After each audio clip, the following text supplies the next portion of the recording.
Hey, everybody, welcome to episode 7 of On Deck. I'm Bill, that's Lloyd. This is the show where we talk all about the Steam Deck. If this is your first time here, make sure that you are subscribing. And if you are listening to this in your favorite podcast player, head on over to nerdnest.tv and you can watch us talk about this stuff or subscribe in your favorite podcast player. Lloyd, it's been 2 weeks since we talked about this stuff. It has. You pretty excited? It has. I am, man.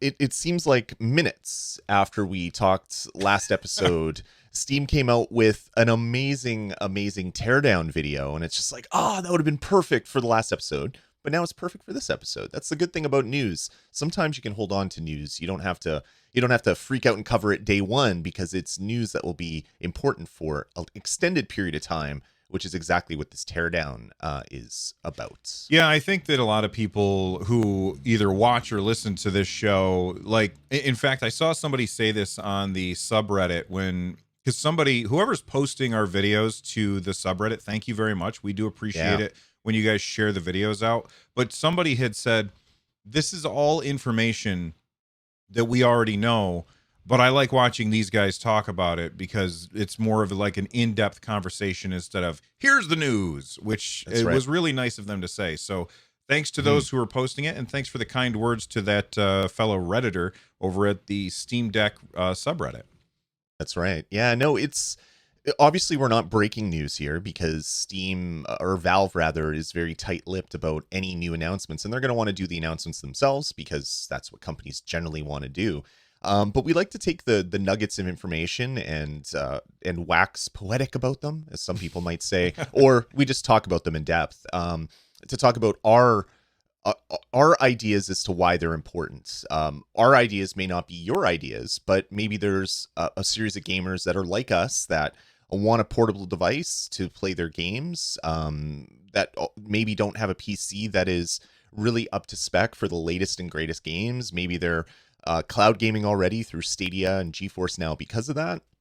This is kind of where we're coming at it. So we're letting that kind of color our conversations a little bit. So hopefully we'll find some people that are just as excited about us for the exact same reasons. And if not, maybe the people that are excited for different reasons will like the conversation anyway. So appreciate everybody that's posting this to Reddit. And it's fun to talk about new tech and dream about what the possibilities could be, since no one except for the game devs really have one of these things in their hands right now. Well, we don't have to dream about what's inside the Steam Deck anymore or maybe we do, because we got a very, very high level, superficial look at what's going on inside the Steam Deck, which I have to say is very, very cool. I mean, we've talked about this on the show before, how absolutely transparent Valve is being about this. Right. They did a video that basically said, hey, here's how you take apart the Steam Deck, but first, don't friggin' take apart the Steam Deck. They were really, really clear that they are not making this for you to take apart, but they wanted to show people what's inside, which I thought was really cool.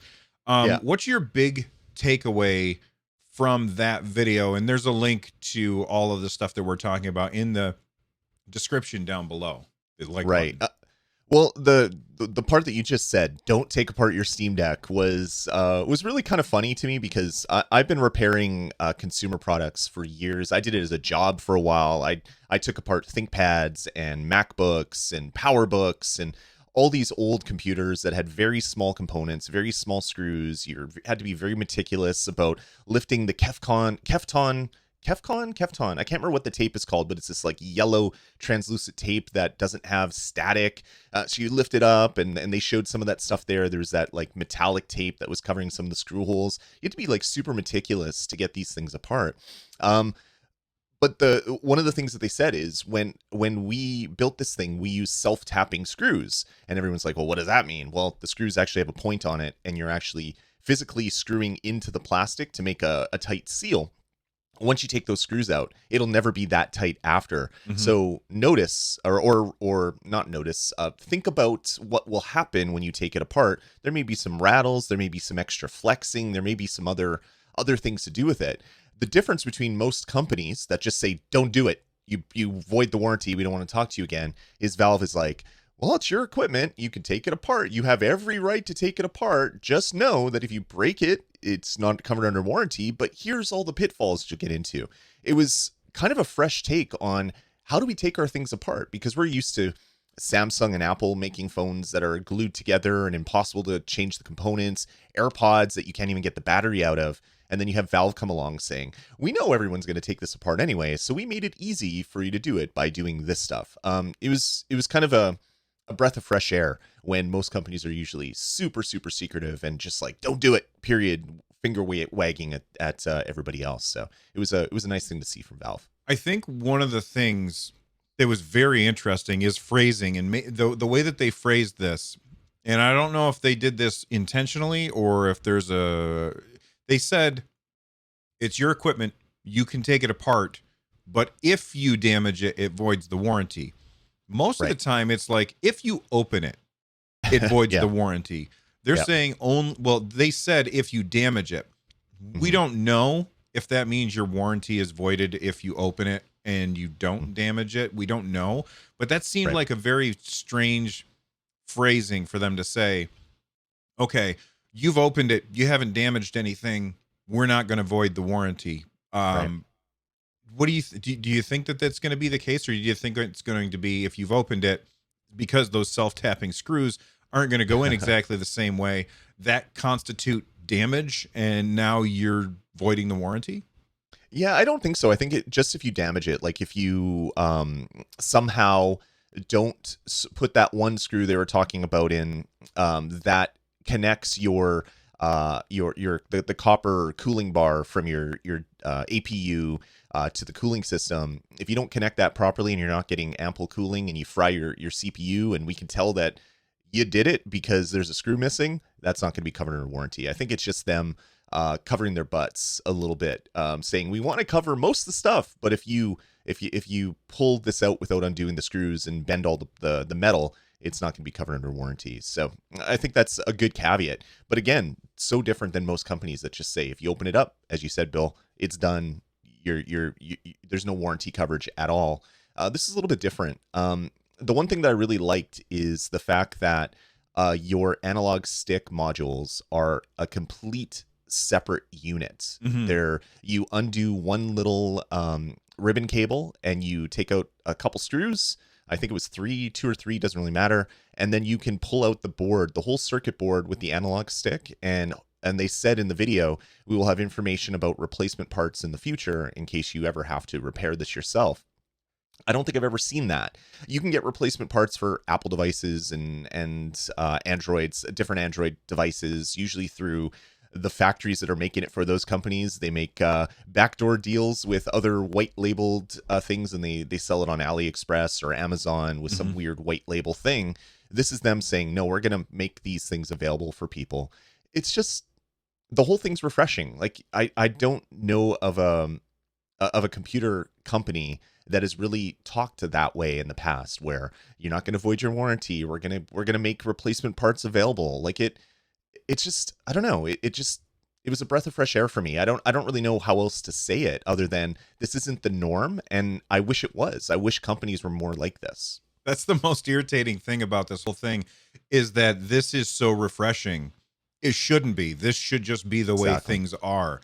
I mean, you talked about the joysticks being able to be replaced Mhm. fairly easily. I had Joy-Con drift on my Nintendo Switch. I bought the right screws and everything. I got it to my house. I tried taking it apart. I tried putting it back together. It was a disaster. This is not something that is in my wheelhouse. There is absolutely 0% chance that I am going to loosen the screws on the back of my Steam Deck. I will simply live without it for however long and send it to Valve to be replaced. Right. That being said, I know that there's a ton of people out there that are good at this kind of stuff, and the fact that they're Mhm. able to get a hold of a stick and replace it, because let's be honest, you've got these things that are sticking out, and that's where Mhm. you're definitely for a portable device, you're definitely looking for, that's a place where you can get some damage, is where you've got these That's parts right. that stick out from the rest of the device. You can get caught on something as you're pulling it out of a bag. Make sure you're using your case, people. And I absolutely love how they showed you these are the screws that you use. This is how you do everything. Yep. Bam, you're done. Let's move on to the the storage. SSD stuff. Yeah, the Yeah. SSD stuff, because when they had posted, I think it was like a reply from Gabe Newell where he said, yeah, we're using this part. Hmm. I immediately saw on that Steam Deck subreddit everybody saying, oh, I just bought this, I just bought that. And I was really happy that Valve was extremely explicit as Yeah. to why they chose the one that they chose, because Hmm. they wanted to make sure it's exactly the right size. This thing is packed tight. Like, there is Yeah. very little extra room inside the Steam Deck. And Yeah. they picked this one because it's the best for like electromagnetic interference, and it's the best for it's not going to be too thick, interfering with something else. Yeah. I love that they explained the reasoning behind it, because For that's going sure. to stop some people, not all people, but it's going to stop some people from going out, buying one, getting it, Yeah. putting it in, and then realizing, I'm getting all these problems because Yeah. of this. Well, they should have watched that video or listened to this podcast so that they would know that there is a very specific reason that they chose the hardware that they chose. And I love Yeah. that they're telling us this. 100%. The taking off the RF shroud to even get to the M2 drive was, to me, said you shouldn't be going in here and getting to the M2 drive. Just having repaired so many devices like this before, if everything is behind shielding, there's a good reason for it. And then they talked about it in the video. The M2 drive is right beside where your Wi-Fi controller is. So if your M2 drive is bleeding RF and it's interfering with your wireless card, you're going to have terrible wireless. That means downloads, that means online play, everything's going to be impacted. So they were very clear about it. I love the fact that they did show it though, because there's multiple sizes of M2 drives. This is the, what is it, like the 2230, I think is so, what it yeah. is. I think that's yeah, computer hardware. Some of those acronyms and numbers all kind of blend into my Someone in brain. the comments will let us know. Exactly, but that size is like, it's usually about like 1 inch by 1 inch, not including the thickness, of course. That they'll vary on thickness, but depending whether there's shielding on it or not. If it's meant to go inside of a motherboard in your PC, your desktop PC, or if it's something meant for more portable uses. So you're going to have an idea of what it looks like. So you can, all the people that pre-bought it and they're talking about it on the Reddit, if they bought a full-size M2, well, obviously it's not going to fit.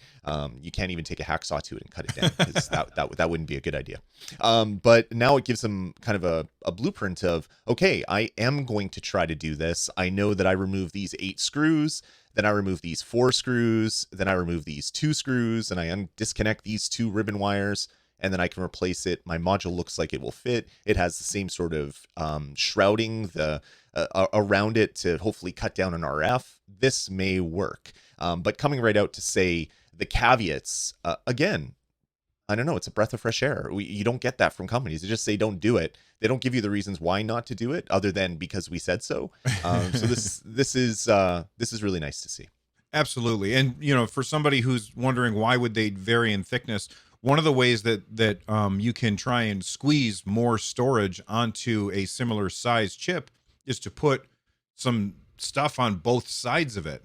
And so, if you've got one that has stuff on both sides of it and you go to put it in, it's going to be thicker than the one you took out. And sure, it has more storage, but now the thickness has changed, and that might interfere with the RFI plating and all of that kind of thing. So I'm not touching mine. Mine's going to stay the way that it's supposed, like the way that it came. I'm just going to increase my storage with an SD card. And just to remind everybody out there, when they had all of the reviewers, not us, go out to Valve's headquarters and try the device out, they were playing the games off of the SD card, and nobody really had a problem. I think somebody said that some of the games were on SD cards and some of them were not, and they couldn't tell which ones were which. So Right. I think you're going to be fine. Buy a really expensive, huge, massive SD card, and you're going to be all set. Or buy a SD card for JRPGs. Buy an SD card for racing games. Buy one for Right. shooters so that you can keep them organized. You can get like a Yeah. little belt with all the little SD card slots in there. Yeah, you can get a Robert Liefeld styled utility belt. If you know him, he was a comic artist that loves to draw little pockets on everything. So you could have like this belt that has 100 little pockets on it. It would be Liefeld approved, and then you can put all your SD cards in there. But yeah, they even said in this teardown video, you don't worry about replacing this if this is too scary. Use a micro SD card; it'll be plenty fast. You don't hear plenty fast usually used in a corporate video. They don't like talking in those types of terms. They want to give you specifics so that it doesn't come back to bite them in the butt. Valve is being very open here, as they always are. Again, I don't want to say it's a breath of fresh air for the 100th time, but man, every communication from them seems like a breath of fresh air. All right. Down in the description or in the comments section down there, let us know how many times Lloyd has said a breath of fresh air. Breath of fresh air watch. We want to count by the end of the show, and we'll try to beat it every episode. All right. There we go. All right. Let's move on to, I don't know how I feel about this. This is irritating and awesome at the same time. It's kind of confirmation that we were, somebody even said this on the subreddit, we were on point with the name of our podcast. Yeah. On Deck is the name of our podcast, and like Lloyd and I sat down and we were like, what are we going to call the show? And we came up with On Deck, and then I made like the logo, and I was like, oh my god, this is perfect. And then Valve gets the Twitter handle. I'm so mad that I didn't try and get this Twitter handle. They get the Twitter handle On Deck. Yeah. And I was like, oh my god, it's perfect, because then they can say, you know, they can have a developer post such and such is on deck and just use the at symbol. It's brilliant and irritating, and I'm really hoping that they don't come after us for the name, because they're Valve and we're nerds in our my attic, his basement. And what do you think, Lloyd? I don't have any Valve-proof shrouding around my house, so if they come after me, that would be a very bad thing. But yeah, I'm sure they bought this handle from someone, or it was a dormant Twitter account. Since they're already verified, I'm sure they worked with their friends over at Twitter, access that we wouldn't have to do it. So I don't feel so bad we didn't get that Twitter handle. But yeah, hopefully Valve knows about us and can drop us a little hat tip every once in a while from their On Deck Twitter account to the On Deck podcast. There you go. I will say that Twitter handle, you should definitely follow them.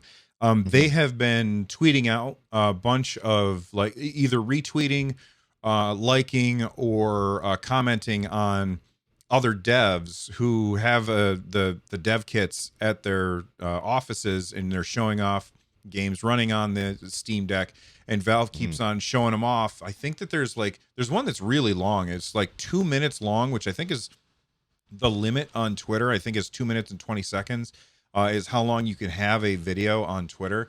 And there's like this 2 minute long video of the Steam Deck playing Psychonauts 2, which is a fairly new game, and it looks like it's running really, really well.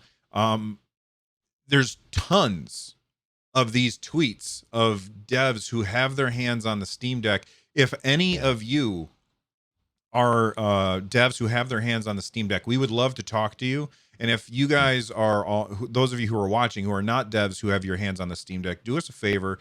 And when somebody tweets that out, you should say, hey, you should hit up at Run Jump Stomp or at Dasme. I'm Run Jump Stomp. He's Dasme. Hit us up for an interview, because we would love to talk about how your game is running on deck. And there, again, it's a good name. It really is. It is. Anything else to add before we move on to the comments from previous episodes? I don't think so. Other than Valve, if you're listening, we would love to do our own video about us playing a game on the Steam Deck. So you could say from your On Deck Twitter account, we're on deck with On Deck, and they're on deck with On Deck, and it could be just this great tweet. And just think of the great tweet, Valve. Don't think about giving random people that are fans of your products hardware early for review. Just think of how awesome that Twitter conversation would be. That's all you got to think about. Yeah, and I have a deck outside of my house. Like Yeah. I have a back deck, and I could go sit on that back deck and play on deck, and we could even record the episode on Mhm. deck from there. All right. Yeah. Moving On deck on. could be on deck on the deck. There you go. Moving on, let's talk about some comments from previous episodes. If you didn't know, this isn't episode 1. This is episode 7. There's a bunch of episodes before. Make sure you go and watch all of those episodes previously, like many thousands of you have. Thank you very much for that. Brandon Bloom sent in this comment. They said, I did some preliminary tests with Age of Empires and region-based mouse mapping that snaps the cursor back to its original position when you let go on the touchpad, and it works stunningly well. Your video on Steam controller mapping was invaluable. So first off, thank you for watching my video about how to map things on the Steam controller. I made that because I knew that there were going to be a lot of people who are curious about those trackpads on the Steam Deck. If you haven't seen that video, make sure that you go check it out. I've not done what Brandon has done, though. I've never tried to use that particular input method. So what he's talking about here is you can set up the touchpad on a Steam controller, which I have right here. You can set up the touchpad on a Steam controller so that when you put your finger down here and start dragging around, the mouse always starts in the center of a spot on the screen that you determined. So you could use this for, I would say, like a game like Torchlight 1, which I don't believe it supported any controllers. But what you could do is you could have that mouse centered on the character, and then as you move your finger away, your character starts moving in that general direction. It allows you to do things with a controller or with the trackpads that you can't do with a regular controller, making it possible to play games that you otherwise wouldn't be able to play. Yep. I never tried this with RTS games, so I don't know. Brandon, give us an update if you have more info on that. You picked this comment out to talk about. What's your thoughts here? Yeah, I just wanted to say again, just such a good job on that Steam controller video that you did, Bill. Again, I had no idea, and I've been covering gaming industry for like 18 years between blogging and podcasting and all this stuff.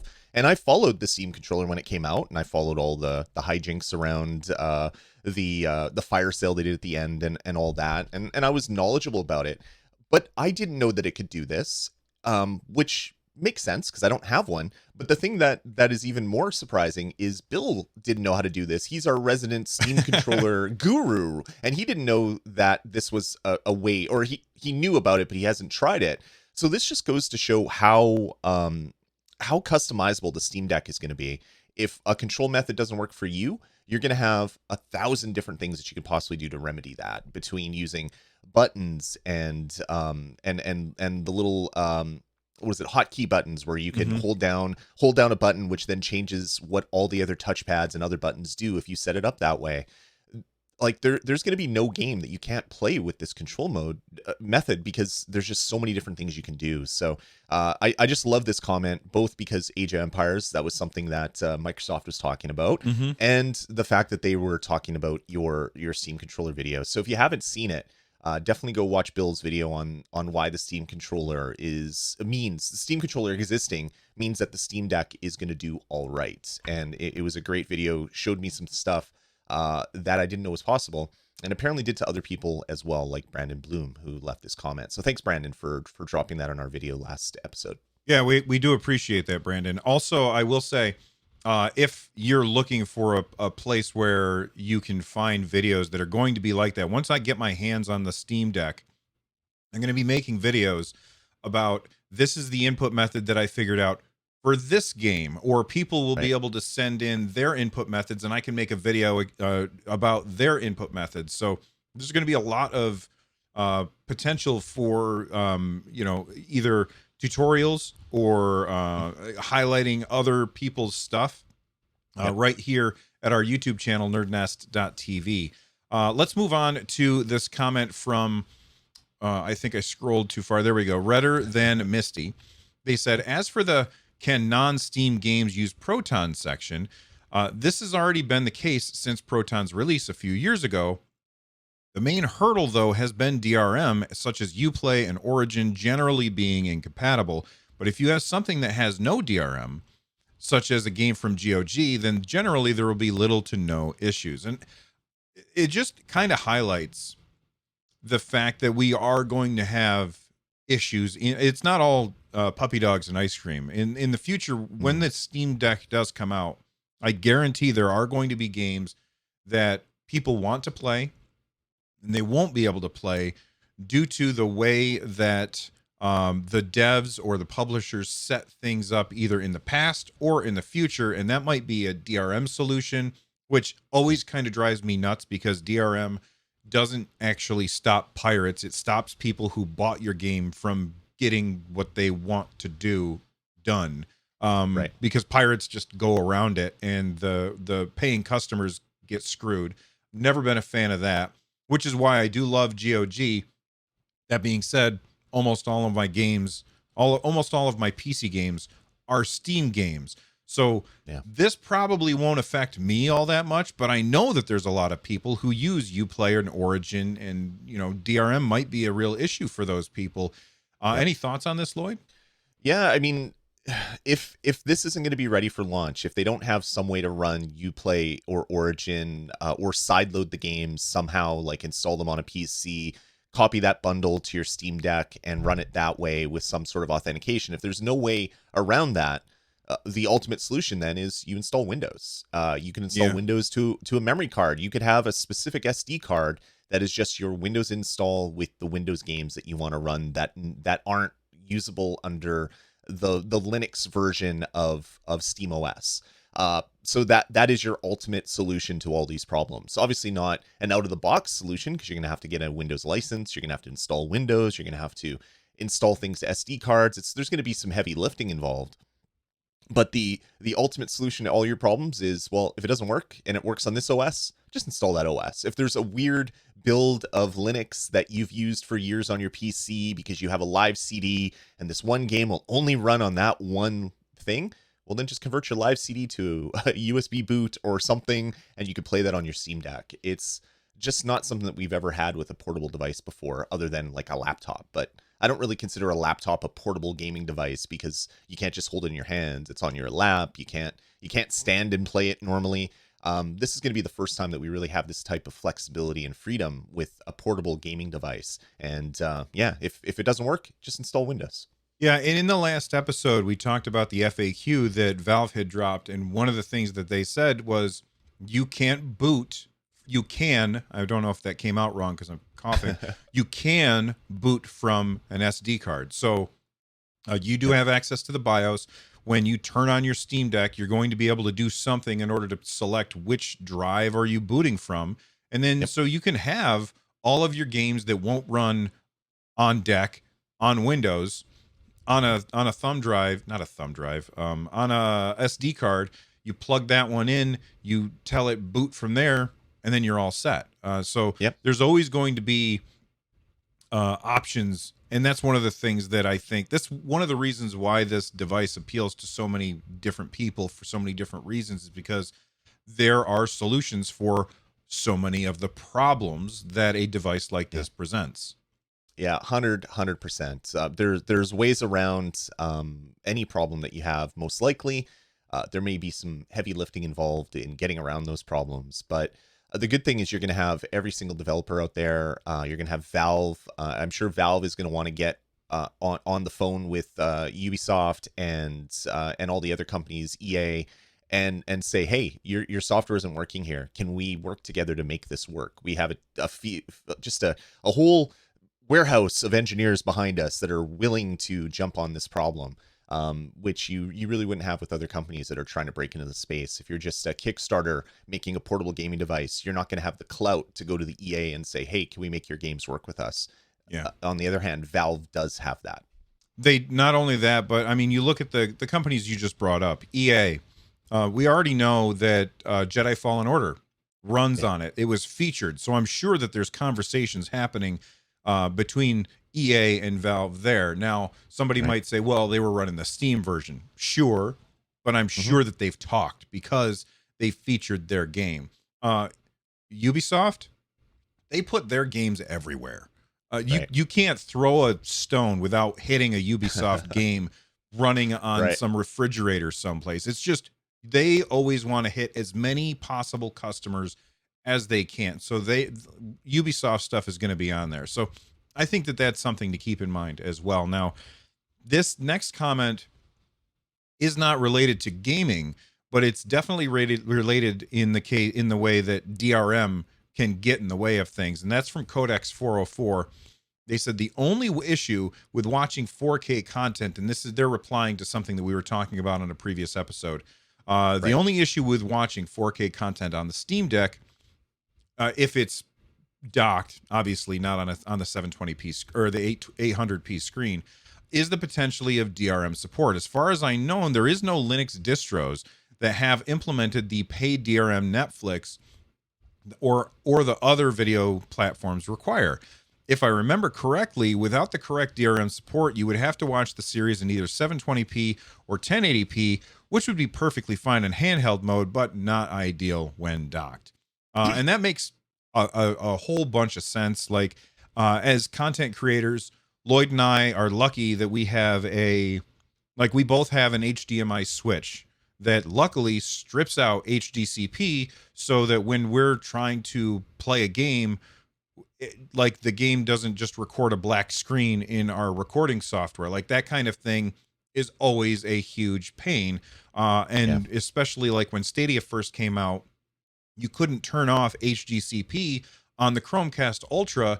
So luckily I had like this wouldn't matter for most people because most people aren't recording their gameplay, but luckily we had the right device in order to Mm. destroy that HDCP so that we could play the game and record what we were doing. That's Um, right.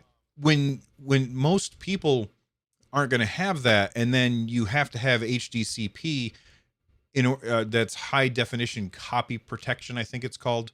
You have to have that in order to watch Netflix or something. If you've ever tried to do me a favor, try and watch a Netflix video and then try and record your screen at the same time, not like with a phone, but like turn on screen recording.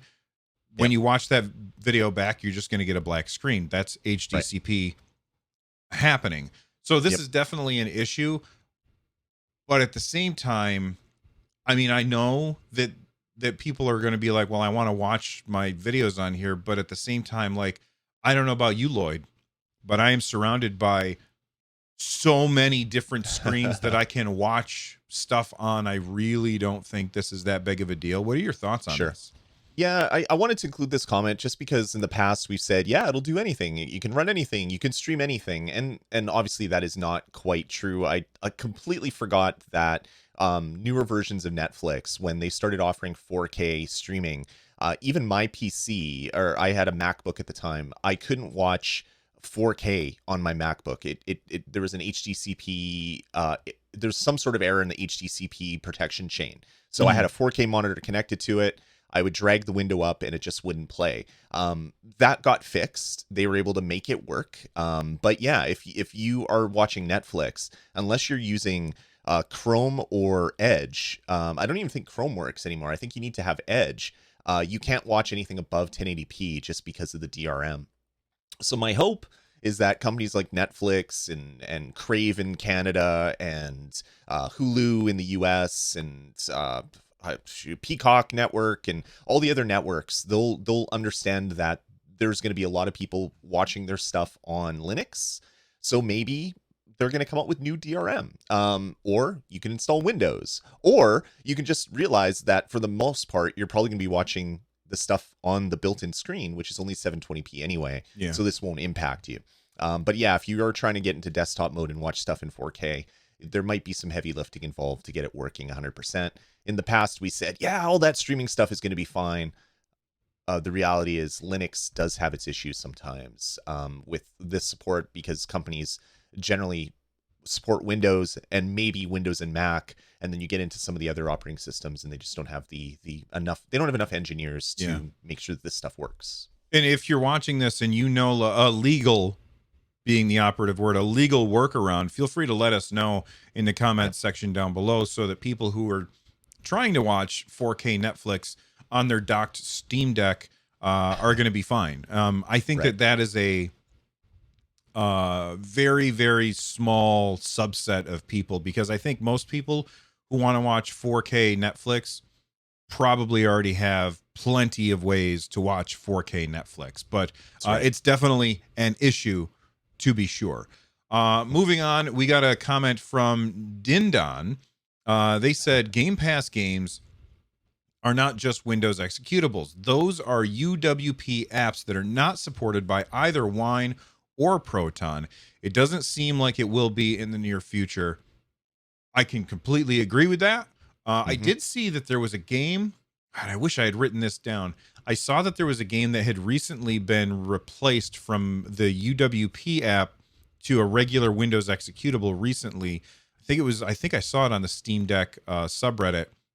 And I was like, "Oh, that's interesting." And yet again, I forgot to like make a note of it so that I would remember later. But if you know Right. what game I'm talking about, let us know down below. Hmm. This seems like yet another Lloyd, tell people to install Windows if they want. Well, what I'm hoping is, well, we had the Xbox people tweet about the Steam Deck and say, this is cool. I'm playing this and this, which were both games that were included with Game Pass. Mm-hmm. So maybe Microsoft is working with Valve to make sure that UWP, Universal Windows Protection, or Universal Windows Program, I can't remember what that acronym stands for, will run under Linux with whatever DRM they have to get running, either through a native Linux version or a Proton enabled version that'll run that copy protection as through the Proton compatibility layer. Maybe those conversations are happening. That's my hope anyway. You generally don't get a head of a company talk about another company unless there's going to be some sort of working together happening. Yeah. Whether the contracts have been signed or not, who knows? But you got to think there's some sort of communication happening. So hopefully by launch, this won't be an issue anymore. Yeah, I hope so. I also keep in mind that Phil, God, I always want to say Schiller, Phil Spencer Spencer. from Microsoft, he always is talking about other gaming stuff. Like he'll do briefing and have a Nintendo Switch behind him. So Yeah. like he's a little bit of an outlier when it comes to that stuff, but I do agree that I think it's a good business move for Windows for UDP apps to kind of vanish and just use a regular Windows executable, although that might increase the amount of piracy that happens through Game Right. Pass. Like you subscribe, download a bunch of stuff, unsubscribe, and then you can just keep playing because the I don't know, the communication isn't there. I'm just thinking on my feet here. I could be completely Right. wrong. Another way that you could play it is by streaming through Xbox Cloud Gaming, where you are playing the games. And maybe this is how the Microsoft people were doing it, is they were streaming the game to the Steam Deck. We don't know, and Hmm. we probably won't know until at least December. Moving Right. on, Lego Enforcer says, Nerd Nest, what do you think the Steam Deck is going to do, if anything, for the VR industry? Thank you very much for the comment. My answer, and then I'll let Lloyd go, is I don't think it will do anything for the VR industry. It seems like a completely separate thing. Valve has said, sure, you can plug a VR headset into it. It's not made for that. Probably not going to be a good experience. Right. This seems like the difference between, say, an iPhone and an Apple Watch. Like, sure, having the iPhone 13 would be really cool, but it doesn't really change how my watch works. Maybe that's not the best example. You think it's going to have any impact, Lloyd? I think it has a potential too. I love VR. I was a big proponent of PlayStation VR when it first came out. Unfortunately, the platform is just so underpowered. I'm susceptible to motion sickness ever since getting a concussion. I was never a motion sickness guy before. I got a really bad concussion. I was laid up on my back for a week with vertigo and dizziness. And then I immediately went into VR, and my worst fears came to light, which is anything that has movement, fast movement, a lot of movement with turning my head, I would get nauseous. the good thing is the Steam Deck seems to be more powerful. Whether the Steam Deck will be able to power a standalone VR headset at launch, I'm not sure. I think it might be a little bit underpowered for that, just because of the thermal footprint. You can't raise the wattage to get more frames per second, and without the system melting. But what I wanted to include this comment for is because there's been some allusion that Valve is working on using Steam Deck components for a standalone VR headset, just like the Oculus Quest. Oh, okay. So you I could never thought of it that way. I thought of it as plugging a thing in. That's interesting. So imagine in the future you get a Valve Index standalone, so Index no wires or whatever they're going to call it. They have way better marketing people than we do, except for On Deck. That was a really good name. They need to get on that earlier, I think. But anyway, if they take like the core guts of a Steam Deck and put it right into the headset, and then through Steam Link have some sort of weird thing where you can use your Steam Deck as a controller, or you could have shared GPU stuff happening. Like there could be all sorts of crazy hardware integrations that they could do. But I think the main thing that's going to do, or the comment, what do you think the Steam Deck's going to do to the VR industry, is that the Steam Deck, they have millions of people using this hardware. It's bulletproof. Now they take that hardware out and they put it right on your skull inside of a standalone headset, and that'll be the best way that Steam Deck will improve the VR industry. Yeah, and I'm somebody who like I never used VR until my son, he saved up a whole bunch of money and bought himself the Oculus Quest 2, and I was blown away by how cool VR is. I'd never used it before because it was too prohibitively expensive. Right. Being able to get something like the Quest 2 that has a really good experience. Is it as good as a Valve Index? No. Is it as good as like an HTC 5? I'm sure it's not. But those things cost like an I don't know, a lot. Exorbitant. They cost a lot of money, and the Oculus Quest 2 doesn't. So Right. I think that maybe you're onto something here, Lloyd, where you can use what you learned from the Steam Deck in order to make portable hardware, and make that something that you can strap to your head. That's very, very interesting to me, especially because I feel like I haven't used the Valve Index controllers, but I've heard nothing but wonderful things about them. And my experience with the Steam controller kind of makes me think that Valve makes the best controllers, but nobody gets to really use them, unfortunately. Anyway, moving on to a comment from Superfly. I like his icon, by the way. It's Cuphead. I love Cuphead. Question for On Deck 7. Valve seems like they're open to third-party manufacturers making their own versions of the Steam Deck. Do you think they will be willing to license the trackpad technology to third-party manufacturers, or will they be locking that technology down? Well, thank you very much for the question. And I've got a couple of responses here. Number one, the SteamOS 3.0 is like, they're just giving that away. Anybody can use that. And that's where all of the controller input customization is coming from. It's coming from that.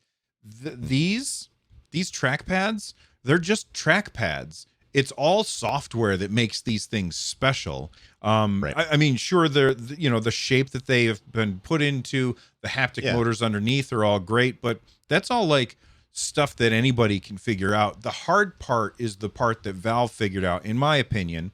Maybe I'm wrong, but they figured out the software and making it so you can do a lot of different things with it. Now, I have to say, Valve said that they were very open to third-party manufacturers making their own versions of the Steam Deck, and I'm sure that they are. But I don't see anybody else making something as cheap as the Steam Deck with this much power. It's very powerful for what you're paying for it. A $400 price tag on this. they're guaranteed to be losing money, and you have got to be a massive, massive company that Right. can throw that kind of money away. Yep. Anything that you want to add to that, Lloyd? Yeah, just that the one of the main questions was, do you think they'd be willing to license the trackpad technology? I don't see that as a barrier at all. I think Valve has been super open about all the stuff they've been working on. Obviously they have patents. They have a lot of real world studies that they've done with ergonomics and usability Mm-hmm. and how people like to control stuff. Valve's been releasing white papers on this for years and years and years and years.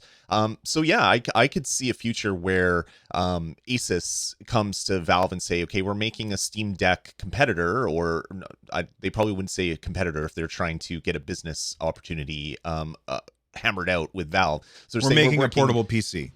we're making a portable gaming device. We would love the ability to use the haptics and the touchpads so that our device is the same. I think Valve would be all on top of that because they'd want the form factor to be the form factor where you have your two sticks, you have your two pads, you have your buttons, you have your triggers, you have your buttons on the back, because they want to have people used to that input method. And if other companies are doing a similar control layout, that just takes the I don't know, the human learning to use this new set of controls in the format that they are, and extends it to more hardware, which will then improve the Steam controller support, the open control editing thing that Bill has shown off numerous times, where you can choose all your different things and macros and all that stuff. It's just going to make it that much better because it's going to be used across a bunch of different hardware. So I would fully expect Valve to be open to licensing this out. That said, I'm not a lawyer. I don't deal with corporate partnerships, so I don't know if there's maybe a lot more stuff that will have to come into play here. But if any company would be open to sharing their work, it seems like Valve would be one of those companies. And and not only that, but keep in mind the real end game here is to drive more users towards buying games on Steam. Yeah, So and getting off if Windows. you're right, if a competitor wants to license Steam OS 3.0, and that means more sales for Valve, Mhm. which is exactly what they want. So thank you very much, Superfly, for the question. Brandon Melendez says, what type of emulation do you think will be possible? I'm going to let Lloyd tackle this one. He did an entire video about how this is going to be like the best retro gaming handheld ever. So Lloyd, Right. you want to answer Brandon's question here?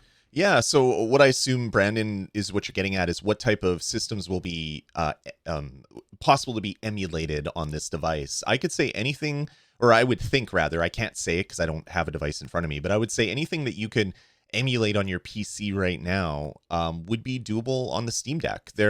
All the emulators that I've ever played with, there seems to be Linux versions that run natively. I would think that if you're trying to use a Windows emulator that does high level emulation, like an N64 emulator on Windows, you might have some issues because of the Proton compatibility layer, because a lot of that high level emulation stuff is you're not really emulating the hardware. You're doing some guesses and simulation and then some emulation at the same time. But I think you can go all the way from Atari 2600 all the way to N64 and beyond. I'm sure PlayStation 1 and PlayStation 2 support will be doable on here with no problems. Wii U emulation, probably no problems at all. When you get into some of the Switch stuff, please don't emulate Nintendo Switch. That's hardware that is on the market right now. Anything that's a couple generations past, I generally have no issues with emulation there. So I think if you go from Atari 2600 to PlayStation 2 era, you'll probably be able to play anything and everything between those eras on this device, provided there are good Linux versions of these emulators, and you're not trying to use the Windows one through Proton, because that will, without a doubt, cause some issues just because of timing and other things that would come into play. Yeah, and I'm going to reiterate what Lloyd said. If you have a way to legally play these games, then you should make sure that you do, so that you can support the developers. Otherwise, those kind of games don't get made anymore. That's right. But I'm also with Lloyd. If you've got like super old games and you don't have any way to play them, then emulation is preservation, and I think that emulation is a good thing. You can't see it right now, but I've got like an arcade cabinet over here with a bunch of old arcade games on it, on a RetroPie, and go over there and I can play Ms. Pac-Man. But guess what? I also bought Ms. Pac-Man like, I don't know, 13 friggin' times, so I think it's okay. Right. All right, thank you for the question, Brandon. Altafir, I think I said that right. Altafir says, suspending and resuming has been a thing on the PC for many years. You can sleep, turn off your PC, keep the RAM powered, or hibernate, save the RAM to disk on Windows, and it continues where you left off. Hibernate allows you to plug your PC out entirely. I think they mean unplug, but that's okay. Right. As it's saved to disk. You can additionally suspend individual programs and games from the task manager. I've been using Windows for years. I didn't know about that. Suspended processes consume no resources other than RAM, so you can play any other game in the meantime. When RAM gets full, its contents get offloaded to your page files on your disks automatically. Okay, that's all really cool. Yep. For me, not what we're talking about. I just want to be able to, like, I was playing Metroid Dread earlier. I want to be able to just grab my system and look. I'm exactly where I was when I left off. Where I was when I left off, and it took 0 time. That's the kind of thing I want to hit a button. It just got suspended. Then hit another button, have it come back up. And we're right back into the game. That's what we're talking about. What you're talking about seems more complicated and slower. And that's the kind of thing, sure, it's been on PC forever. This kind of behavior, I don't think is on PC right now. Is it? Right. Am I wrong? Well, kind of, sort of. I'm usually kind of wrong. Basically, what the reason why I included this comment, because there was a lot of different comments about us being so wowed about hibernation, and obviously I've been using PCs since like the x86, and then into Windows and the sleep and resume and all that stuff. Obviously, we know that exists because we use modern computers. The thing that got me really excited was Valve coming out and saying that they're working on sleep and resume for individual games where you could sleep a game, start another game, and then return to the previous game that you're working on. Also, they talked about the ability to start a game on your deck, awesome. And then bring it to wherever you are. You're at a picnic, then you come home, you're playing a game, and you immediately pick up and play from your PC, where it takes whatever state that is on your deck and then loads it up through Steam Cloud on your PC, so you're able to switch between devices. And to me, that is the really exciting thing, because if they're working on technology like that really, I can't think of any version of this running in the real world on any other platform where I could pick up play a game on one device and switch to another device directly for PC games. To me, that is revolutionary, because that is bundling the information in such a way that makes it usable on multiple devices. So if I took a dump of my computer's memory and put it on a flash drive, and I ran over to Bill's house and plugged it in, and then somehow was able to load that memory footprint into memory on Bill's machine, his computer would crash, because I have a different GPU, I have a different CPU, I have different memory, I have different processes, I have different OS. So if Valve is able to make a process where it saves kind of the metadata of what is in memory, these textures are loaded here, this is loaded here, but doesn't load kind of like the hardware specific CPU stuff and GPU stuff, and can make that work, that's going to be huge for the gaming industry as a whole, because I don't believe that exists currently. So Valve hasn't come right out and said this is how we are doing it, but they've alluded to a lot of different things in their videos. And to me, that is what's exciting about this. We'll have to see, obviously, what comes out at launch. Maybe none of this will be available at launch. But if you could switch between games, if you could switch between devices, and all that is managed through your Steam account, through Steam Cloud, and seamless and magic, I think that's going to be an amazing thing for the industry as a whole. Of course, we'll have to wait and see what comes out at launch. Yeah, currently the closest you can get, I was playing a game on GeForce Now, and I saved my game, and then I loaded up Steam, and I was able to launch my game and pick up where I left off from my save. But that included going through the process of saving the game, shutting it down. It uploads Right. to the cloud. It downloads from the cloud. Open the Yeah. game. Open the save. This is Yep. supposed to be much more seamless, and anything that reduces friction for the end user, Mhm. I always get excited about. So, but thank Exactly. you very much for the comment. We do appreciate that. And I don't know. I feel like the idea, even what I was just saying, where I showed off with Metroid Dread, where like I just shut off my machine and I turned it Mhm. right back on, and it was exactly where I left it off. Can I really do that on Windows? Like, Kind can I? of. Kind of. Some I've never games tried it. I've done that before playing games on my Mac, and you shut your laptop clamshell, and then you take your laptop home and you plug it in, and then you open up your clamshell. It will work sometimes. Okay. More times than not, it will crash. I've had even less positive experience on Windows. I fully expect that Steam will be able to sleep one game, but if they can make it so that you can have multiple games kind of on the go and quick switch between them like the Xbox Series, Mhm. I mean, that's going to be a game changer for playing PC games. Of course, if this already exists in some format and I just haven't heard about it, please let us know below. We're not being ignorant on purpose. We just don't know because the PC industry is so huge that maybe there's some way to do this currently. I can't think of it, and I haven't been able to do Google Foo to pull up a search that actually leads us to believe that that exists. So Valve working on this one could be revolutionary, or it could just be we're copying the Nintendo Switch, and you can put your system to sleep and then wake it up, which you can kind of already do on modern devices. I hope it's more than just that. All right, we've been going for quite a long time, and we still have a lot to get to. So what I'm going to do is I've got this comment right here from Chris Howard. It says, I would be interested to hear your thoughts on the longevity of the Steam Deck.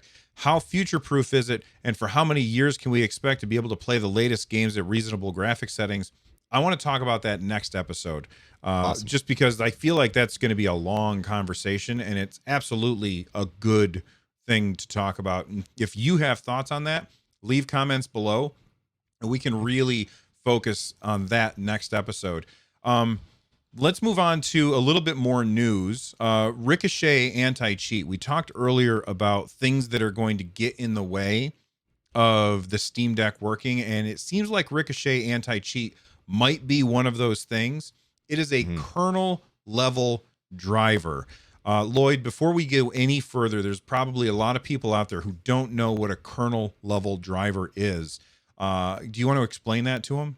Yeah, let's do kind of like super high level. So you have the kernel of your OS, that's kind of like the low level processes that keep your computer running. And then you have your operating system that runs on top of it. Things that run at the kernel level generally can't be interacted with directly from the software level. There's some protection there. But those will do things like when you turn on your computer and you want to have a server running, that's a kernel level thing that boots up and runs that way. So if you have a kernel level driver, that means it's as low level as you could possibly get. And the reason why they want that is because then they can't have software that is only there to fool the anti-cheat software from noticing that there's a cheat thing running, there's aimbot or whatever. So having a very low level kernel level driver would prevent that from happening.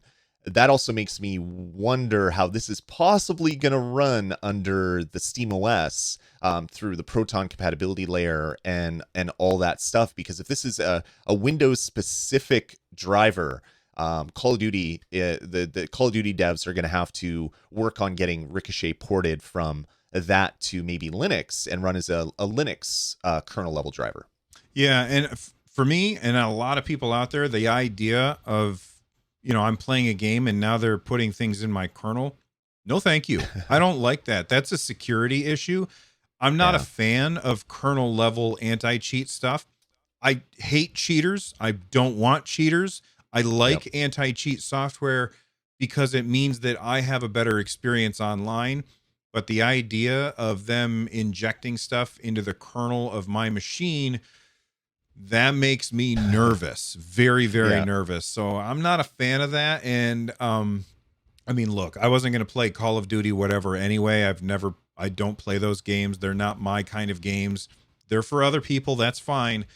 Right. This isn't the reason that I'm not going to play Call of Duty, but Mhm. it's one of the many reasons that I wouldn't be playing Call of Duty Warzone.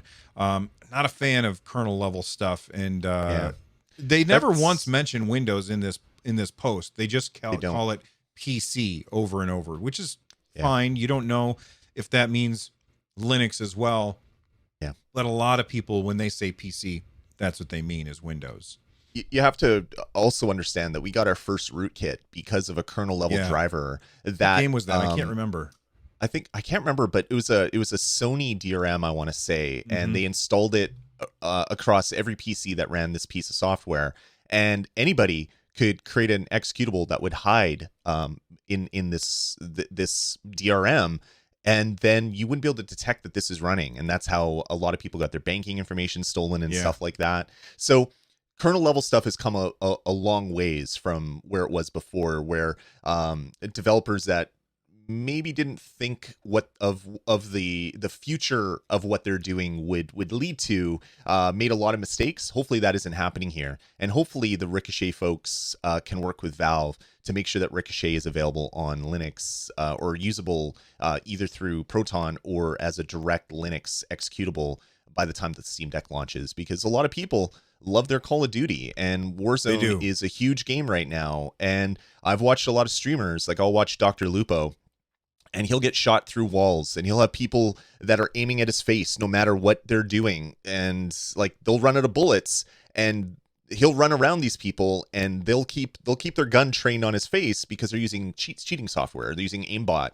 To get rid of all that stuff on the Steam Deck, I'm a big fan of that. I really hope that they can work together to get this working, because there's nothing that ruins my enjoyment more than someone cheating to win. Because it's like, come on, like, why are you doing this? Well, I know why they're doing that, because they're little man babies. But I just don't. I hope that they can work together to get this working at launch. Yeah, I agree with that. All right. We've been going for a long time. I think we need to cut this off. One more story. We'll take the rest of these and throw them to next episode, I guess. Yep. Here's one that's really weird. Frog Song Studios, who makes the game Decor on Steam, they tweeted out, it runs on SteamOS, Ubuntu, and other Linux distros, and we don't even have to use Proton. That's cool. Awesome to hear that you're already Right. making your game available for Linux that way. But then they said something very interesting as a reply to this Yeah. tweet. They said, "Oh, you want to play multiplayer with friends on the go? Sure thing. Just have them install that." This is so weird, and I can't imagine that anybody's ever going to do this, but I just thought it was funny. Have them install the Steam Link app on their phones first, and then you can host the session from your Steam Deck.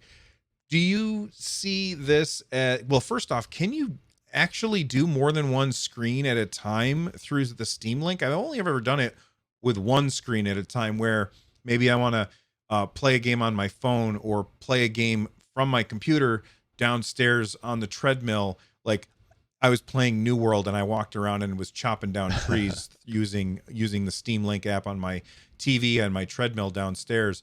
Yeah. Can you do this with multiple screens at a time?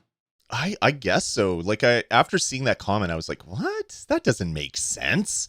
So I did some searches, and there's I guess a Steam service called Remote Play Together, and it's a series of games that allow you to do remote play. You basically give them a URL, and they can connect to the game. So I guess maybe this Decor game is working that way, where they could have a URL, a web browser. They can spit out some data through that web browser to someone using Steam Link on their phone and connect to you playing on your deck. That's ridiculous. That shouldn't work. And if it does, man, that's kind of amazing. So I want to look into this a little bit more. And obviously, this is going to be something that I'm going to want to play around with when I get my Steam Deck in my hands. But I too just thought Steam Link was a way to make my computer, a game running on my computer, looks or appear somewhere else. So on my Yeah. TV or on some other device. But if you can also use that for multiplayer, I mean, that's just huge. And hopefully a lot more games will start supporting that if that is the case. I will say that let's pretend that this works. What I would prefer, and I don't know if it works this way, but I would prefer that the Steam Deck can make an ad hoc wireless network with other Steam Decks, like the Nintendo Switch does, where, I can be someplace with my Nintendo Switch and other people can be around me and we can all get on together and play like Mario Kart or whatever. And we're not on Wi-Fi and it's just connecting through the ad hoc wireless. It would be really nice if the Steam Deck could do that too. Of course, would I actually take advantage of that? Probably not, but lots of people would. And I think that that would be more compelling than a bunch of people playing on their phones instead of on a Steam Deck with controls and stuff. Yeah, I could see that working for like, you don't know Jack or whatever, but we'll have to see what how usable it would be for other things. On Steam's own Steam Link webpage, they talk about the remote play technology. Steam Link is powered by remote play technologies, which deliver real-time video encoding over a custom low-latency network protocol. When you play a game using remote play, video and audio is sent from your gaming PC to another device. Remote input and multiplayer voice are sent back to the gaming PC, all within milliseconds. So obviously, that's how it's working. It's using some form of cloud gaming, but your cloud is your PC, and whatever is receiving it does it that way. So there must be some inventive developers that have then used this protocol to send rudimentary graphics to these other devices running Steam Link on their phone. All amazing things that I can't wait to dig into when I get a deck in my hands. And that's going to be next year. Steam Deck. I got to be very careful with my enunciation. So once I get a Steam Deck in my hands, I can't wait to check it all out. All right, that does it for this episode 7 of On Deck, where we talked all about the Steam Deck. Thank you guys for hanging out with us and talking about it with us. And thank you to everybody who left comments down below or shared the show out either on Twitter or on Reddit or wherever. We really do appreciate it. If you haven't already, head on over to nerdnest.tv/Discord and join our community Discord to talk more about this stuff, even when we're not here on YouTube or wherever. Thanks a bunch for listening or watching. Lloyd, you want to sum it up before we get out of here? Awesome. This was a great episode of answering your comments. If you have other comments and questions that you want us to talk about next episode, leave them below because we record in about 2 weeks' time. Take it easy, everybody. Bye.